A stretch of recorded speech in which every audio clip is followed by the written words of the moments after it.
সড়কের এই যাত্রার দ্বিতীয় দিনে মুন্সিগঞ্জের গজারিয়া অংশে ভোর থেকে ছিল যানজট। ঢাকা মাওয়া এক্সপ্রেসওয়েতে গাড়ি বাড়লেও যাতায়াত ছিল নির্বিঘ্ন। সকালের দিকে টাঙ্গাইলে এলেঙ্গা বাসস্ট্যান্ড থেকে যানজট ১৩ কিলোমিটার ছাড়িয়ে যায়। এদিকে যানবাহনের চাপে পদ্মা ও যমুনা সেতুতে বেড়েছে টোল আদায়। সহকর্মীদের তথ্য ছবিতে প্রতিবেদন।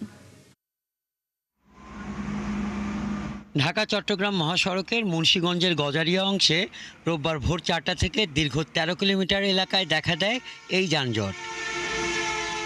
হাইওয়ে পুলিশের তৎপরতায় সকাল ১০টার দিকে যান চলাচল স্বাভাবিক হতে শুরু করে। দীর্ঘ সময়ের এই যানজটে চরম ভোগান্তিতে পড়েন হাজারো যাত্রী, গণপরিবহন ও পণ্যবাহী গাড়ির চালকেরা। ৭২ ঘন্টা ময়েশ্চার লক সমৃদ্ধ লিলি বডি ওয়াশ শিয়া বাটারের গুডনেস স্কিন রিপেয়ার করে রাখে সফট ও গ্লোয়িং। গজারিয়া হাইওয়ে থানা ভারপ্রাপ্ত কর্মকর্তা জানান, কুমিল্লার দাউদকান্দি এলাকায় একটি সড়ক দুর্ঘটনার কারণেই মূলত এই দীর্ঘ জট। আমরা ঢাকা থেকে আসছি, কুমিল্লা যাব, এখানে ১ ঘন্টার মতো বসে গেছি।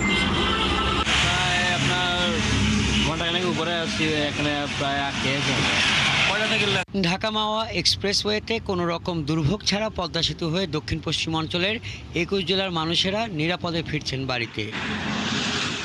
যমুনা সেতুতে ২৪ ঘন্টায় দুই প্রান্ত দিয়ে ৩২,৬৪৯টি যানবাহন পারাপার হয়েছে। টোল আদায়ের পরিমাণ দাঁড়িয়েছে ২,৯৬,৬৯,৯০০ টাকা।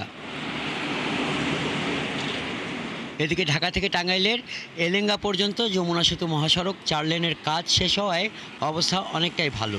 এলেঙ্গা বাসস্ট্যান্ড এলাকা থেকে যমুনা সেতুর পূর্ব পার পর্যন্ত ৪ লেনের কাজ শেষ না হওয়া এই ১৩.৫ কিলোমিটার সড়ক এলাকায় জটের আশঙ্কা আছে।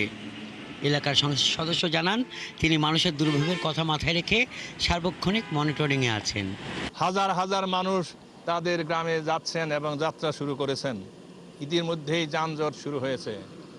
আমরা প্রশাসনের সঙ্গে গতকালও টাঙ্গাইল জেলা প্রশাসক সহ আইন প্রয়োগকারী সংস্থান সহ সবার সঙ্গে কথা হয়েছে। আজকেও আমরা কথা বললাম একটু আগেই। যশোরের মহাসড়কগুলোতে বেড়েছে যানবাহনের চাপ, তবে ঢাকার কিছু অংশে সামান্য যানজট থাকলেও বেশিরভাগ সড়কে নির্বিঘ্নে চলাচল করছেন দক্ষিণ পশ্চিম অঞ্চলের চালকরা। তবে অভিযোগ, মহাসড়কের ৩ চাকার যানবাহন, নসিমন, করিমন ও মোটরসাইকেলের কারণে অনেক জায়গায় ধীর গতিতে চলছে পরিবহন। হাসান আহমেদ, ৭১।